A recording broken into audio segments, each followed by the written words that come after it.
Starting पासून consistently अभ्यास, study आणि बॅकलॉग्स न ठेवता, जेणेकरून मला पुढे जाऊन जास्त प्रेशराईज नाही राहिलो मी.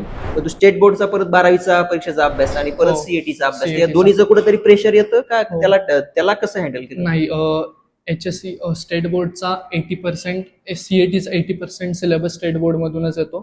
तर स्टेट बोर्डचा पण अभ्यास करत मी CETचा पण साईड बाय साईड अभ्यास चालूच होता. वेळ जो आहे ते अनेक विद्यार्थ्यांना सीईटीची क्वेश्चन त्यांना ही गफलत होती की त्यांना वेळ पुरत नाही किंवा पूर्ण पेपर सॉल्व्ह होत नाही. तर ते वेळ मॅच करण्यासाठी किंवा त्या वेळेतच पेपर पूर्णपणे सॉल्व्ह करण्यासाठी काय आपण प्रयत्न केले पाहिजे? त्यासाठी आपण काय करतो, आपण जे हार्ड क्वेश्चन्स आहेत स्टार्टिंगलाच आपण त्यामध्ये खूप टाइम देतो. सेल्फ मोटिवेशन पण खूप इम्पॉर्टंट असतं, डेडिकेशन आणि time to time concept clear ठेवले पाहिजेत सर्वांनी. बॅकलॉग्स जास्त नाही ठेवले पाहिजेत. ऍट द एंड ते खूप बेनिफिशियल राहतं. महाराष्ट्रामध्ये इंजिनिअरिंगच्या प्रवेश प्रक्रियेसाठी MST CET ही परीक्षा अत्यंत महत्वाची आहे. राज्य पातळीवरती या परीक्षेच्या माध्यमातून इंजिनिअरिंगला ऍडमिशन्स आपल्याला घेता येते. त्यासाठी या परीक्षेला अत्यंत साधारण असं महत्व आहे. परंतु या राज्यातल्या परीक्षेमध्ये 4-5 लाख विद्यार्थी या परीक्षेमध्ये सहभागी होतात आणि त्या विद्यार्थ्यांमधनं 100 पैकी 100% मिळवलेला सुजल जाधव हा विद्यार्थी आज माझ्यासोबत आहे. त्यांनी नेमके हे पर्सेंटाईल मिळवताना काय स्ट्रॅटेजी अवलंबली होती, कसा अभ्यास केला होता, हे आपण त्याच्याकडनं जाणून घेणार होतो. सुजल, पहिले तर तुझं खूप खूप अभिनंदन की out of 100 out of percentile मिळाले. म्हणजे पैकीच्या पैकी गुण मिळवणं किंवा या अशा एखाद्या परीक्षेमध्ये हे फारच महत्वाची गोष्ट असते. काय नेमके तुझ्या भावना होत्या रिझल्ट लागल्यानंतर? खूप म्हणजे माझ्यासाठी पण खूप आनंदाचा मुवमेंट होता. महाराष्ट्रामधलं टॉप कॉलेज COEP हे मला मिळणार होतं, त्यासाठी मी आनंदातच होतो. पण सीओपीलाच जायचं असं एम्स होतं का तुझं पहिल्यापासून? सीओपीच मिळालं पाहिजे असं काही तू ठरवलेलं होतं का? हा, म्हणजे इंजिनिअरिंगमध्ये बेस्ट कॉलेज COP सगळ्यांचं स्वप्नच असतं, आपल्याला बेस्ट कॉलेज मिळालं पाहिजे. VJTI and COEP. तर तेच एम होतं. सीओपी तुला हो. मिळणार आहे आता? COEP आता मिळणार आहे. हो. परंतु कसे 2 वर्षामध्ये तुझं जो काही अभ्यासाचं जे काही टाइम टेबल तू ठरवलेलं होतं, हा कसा होता नेमका? स्टार्टिंग पासून कन्सिस्टंटली अभ्यास, स्टडी आणि बॅकलॉग्स न ठेवता, जेणेकरून मला पुढे जाऊन जास्त प्रेशराईज नाही राहिलो मी. आणि प्रॉब्लेम्स, डाऊट्स विचारले गेलो मी फॅकल्टीजला. टेस्ट सिरीज, मॉक टेस्ट वगैरे त्यातून इम्प्रूव्हमेंट केली. स्टार्टिंगला मी पण म्हणजे असं काय हे नव्हतं, टॉपर ॲव्हरेज स्टुडंटच होतो. आत्तासुद्धा मी स्वतःला ॲव्हरेज स्टुडंटच समजतो. पण मी करत गेलो, स्वतःला पुश करत गेलो. जर माझ्या फ्रेंड्सला पडत असतील 150-160 मार्क्स, तर मला का पडत नाही, मला का पडू शकत नाहीत, असं स्वतःला पुश करत गेलो. सातत्य प्रयत्न केले. सातत्यात प्रयत्न केले आणि हार्डवर्क, आणि निश्चितच त्याचं फळ चांगलं तुला आता मिळालेलं आहे. परंतु आता आपण बघतो की मॅथ्स मध्ये तुला म्हणजे ते पर्सेंटेज मिळाले, केमिस्ट्रीमध्ये ते मिळाले. परंतु मॅथ्स जे ते ग्रामीण भागातल्या विद्यार्थ्यांना जरा थोडस अवघड जातं. त्यासाठी काही वेगळी प्रयत्न केले तू की त्यासाठी काय नेमकी PYQs, problem solving question solving जास्त ठेवायचे, डाऊट्स क्लिअर ठेवायचे, कॉन्सेप्ट जिथे आपल्याला समजला नसेल तो टाइम टू टाइम क्लिअर करत जायचं. Formulas learning, formulas more important. 2 वर्षातलं शेड्यूल कसं होतं तुझं पूर्णपणे? जे समजा आपण 2 वर्षाचा जो काही अभ्यासक्रम आहे, 11-12 त्यासोबत स्टेट बोर्ड होतं की CBSE होतं तुझं? स्टेट बोर्ड होता. स्टेट बोर्ड होतं. 10th माझं CBSE होता, 11th-12th माझं स्टेट बोर्ड होतं. तू स्टेट बोर्डचा परत 12वीचा परीक्षेचा अभ्यास आणि परत हो. सीईटीचा अभ्यास, या CET चा. दोन्हीचं कुठेतरी प्रेशर येतं का? हो. त्याला कसं हँडल केलं? नाही, HSC स्टेट बोर्डचा 80%, CETचा 80% सिलेबस स्टेट बोर्डमधूनच येतो.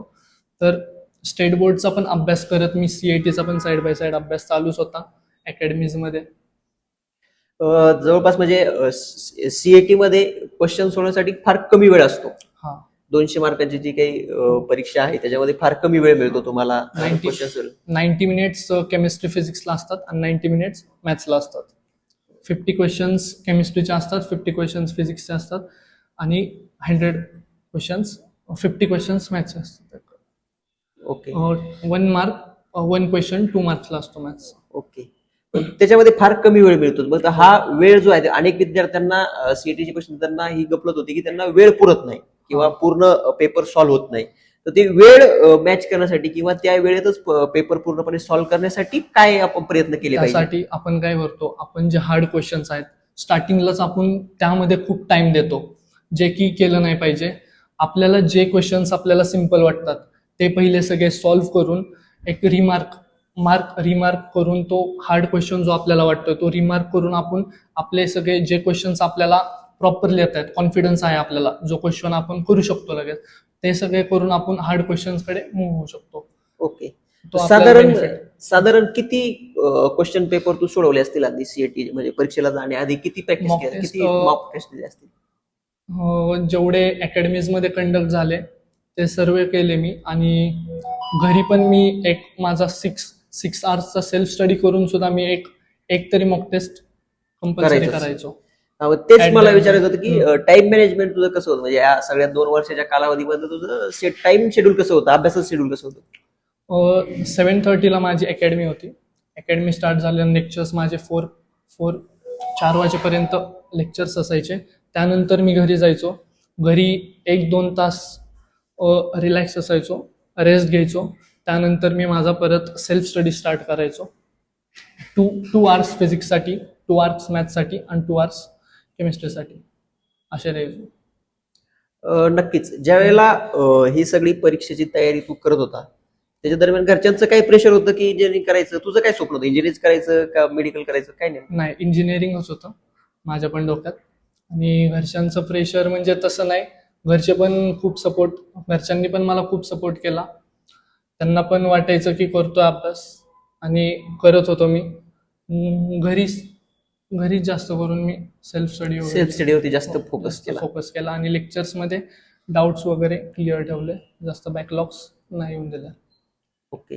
म्हणजे ज्या वेळेला हे 2 वर्षाच्या परीक्षेचा अभ्यास करतो तू, 11वीचा आणि 12वीचा, हो. तर मग त्याच्यामध्ये आता सध्या 11वीवरती जास्त फोकस दिला पाहिजे का 12वीवरती जास्त फोकस दिला दोन्ही. पाहिजे, किंवा 11वीला म्हणतात की त्याला कमी महत्व द्यायचं, 12वीमध्ये जास्त नाही, अभ्यास करायचा, दोन्ही. काय नेमकं त्याच्यात काय आहे? दोन्ही. आता 11th जेवढी इम्पॉर्टंट 12th पण आहे. 12th चा सिलेबस जास्त सीएटी साठी असतो. पण आपण अकॅडमीजमध्ये आपल्याला 11th पासूनच सीएटी साठी, जेई साठी प्रिपेअर केलं जातं. ओके. तर सर्व चॅप्टर्स इम्पॉर्टंटच असतात. हा, त्याच्यामध्ये मला एक असा प्रश्न विचारायचा, किंवा अनेक मुलांचं त्याच्यामध्ये कन्फ्युजन होतं की जेईचा अभ्यास केल्यानंतर सीएटीचा अभ्यास आपोआप होतो किंवा सीएटी साठी वेगळी तयारी करावी लागते. तू काय केलं, जेईचा अभ्यास केला होता का तू? जेई फोकस होता का? जेईला पण फोकस होता माझा, पण जेई नाही, मी सीएटीच एम होता माझा. अँड जेई आपण केली, जेईचे क्वेश्चन्स केले, सीएटी सिम्पलच असते, जेईचे क्वेश्चन्स टफ असतात. सो जेईचा स्टडी केल्यावर सीएटी होऊन जाते. पण क्वेश्चन जरी समजा जेई हार्ड असली, देश पातळीवरची परीक्षा असली, सीईटी महाराष्ट्राच्या पुरतीच आपली परीक्षा असली, तरी सुद्धा त्याच्यामध्ये जे काही पेपर सोडवण्यासाठीचा वेळ असतो, किंवा तिकडे निगेटिव्ह मार्किंग असतं, इकडे निगेटिव्ह मार्किंग नसतं सीईटी मध्ये, हो. त्यामुळे परत तिकडे वेळ जास्त असतो क्वेश्चन सोडवला, आणि इकडे फास्ट कॅल्क्युलेशन तुम्हाला करायचे असतात, फास्ट पेपर, जास्त वेळ कमी असतो सीईटी मध्ये. तर हो. ते मॅनेज कसं करायचं? जेईला पण 3 आवर्सच असतात, सीएटीला पण 3 आवर्सच असतात. पण जेई मध्ये निगेटिव्ह मार्किंग असल्यामुळे आपण मार्क्स लूज करतो. बरोबर. या सगळ्या 2 वर्षाच्या कालावधीमध्ये अकॅडमीचा कसा सपोर्ट झाला तुला, काय नाही? मला अकॅडमी मधले सर्व फॅकल्टीज खूप सपोर्टिव्ह होते, आणि त्यांनी माझे टाइम डाऊट्स क्लिअर केले. मी 4 वाजेपर्यंत लेक्चर झाल्यानंतर 5 वाजेपर्यंत डाऊट सेशन असतो. मी ज्यावेळी मला क्लिअर नसतात कॉन्सेप्ट, त्यावेळी 5 वाजेपर्यंत, 6 वाजेपर्यंत थांबून सुद्धा डाऊट्स क्लिअर केले, आणि सर्व फॅकल्टीजनी माझे ते प्रॉपर डाऊट्स क्लिअर केले. आणि मॉक टेस्ट आणि टेस्ट सिरीज भरपूर कंडक्ट केले गेले आमचे अकॅडमीजमध्ये. त्यांनी मला टाइम मॅनेजमेंटचा पण खूप बेनिफिट झाला, अँड सर्व काही सांगितलं. सर्व 10वी-12वीचे पर्सेंटेज कसे येतोय? 10वीला किती 10th पर्सेंट? मध्ये मला 73% होते, 73. आणि 12th मध्ये HSC बोर्ड मध्ये मला 82% होते. 82. पण हे उलट झालं तुझ्या बाबतीत, की 10वीला कमी होते आणि 12वीला 10वीमध्ये CBSE जास्त मिळाले. अनेक विद्यार्थ्यांच्या बाबतीत उलट होतं की त्यांना 10वीला जास्त मार्क असतात, 12वीला कमी मिळतात. 10th मध्ये 11-12 सर्वजणच 11-12 मध्ये खूप सिरियस असतात.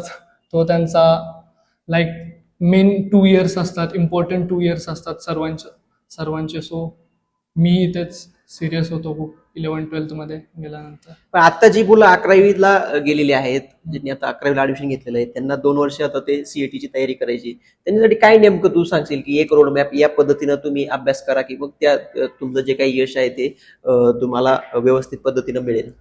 अभ्यास करा. काय नेमका रोड मॅप त्यांनी सेल्फ मोटिवेशन पण खूप इम्पॉर्टंट असतं. डेडिकेशन आणि time to time concept clear ठेवले पाहिजेत सर्वांनी. बॅकलॉग्स जास्त नाही ठेवले पाहिजेत. ॲट द एंड ते खूप बेनिफिशियल राहतं. फ्रेशराईज राहत नाही.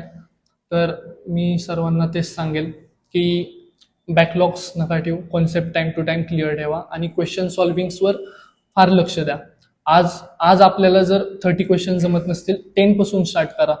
टाइम आपण आज 2 आवर्स स्टडी करतोय रोज, तर लगेच उद्या 8 आवर्स नाही, पण उद्या 3 आवर्स, परवा 4 आवर्स, असा टाइम एक्सटेंड करत तुम्ही स्टडी करू शकता.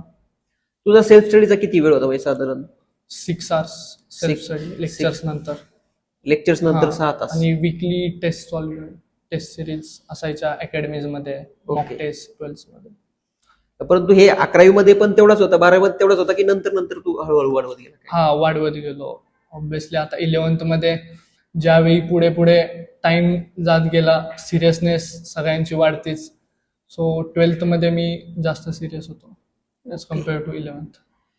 नक्कीच तुला इतके छान गुण या सगळे छान पर्सेंटाइज मिळालेले आहेत, त्याबद्दल पुढील वाटचालीसाठी तुला आमच्याकडनं खूप खूप शुभेच्छा. Thank you sir.